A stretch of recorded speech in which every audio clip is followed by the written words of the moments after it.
U ime Kluba zastupnika Srednje škole Banja Josip Jelačić Zaprešić govorit će Borna Flegar i Petar Kovačiček, učenici 4. razreda Srednje škole Banja Josip Jelačić Zaprešić.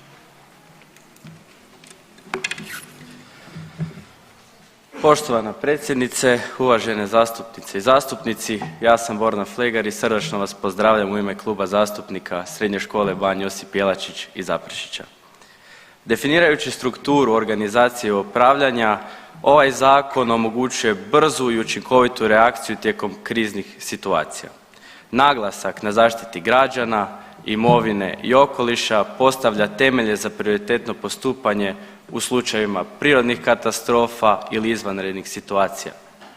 Međutim, primjeri nedostatka resursa u vrijeme potresa u Zagrebu ili u Petrinji, to jest Sisačko-moslavačkoj županiji, jasno su pokazali nedostatak financijskih sredstava, nedostatak opreme i nedovoljan broj stručnog osoblja za adekvatnu i efikasnu intervenciju.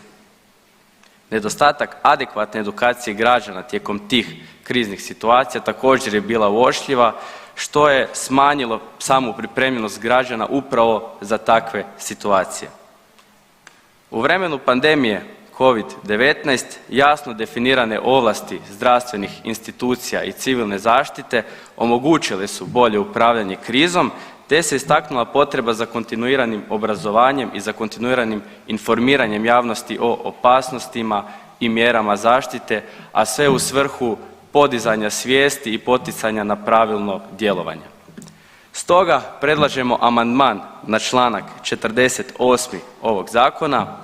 Predloženi amandman uključivao bi dodatne obrazovne programe koji bi povećali svijest i pripravnost građana za izvanredne situacije.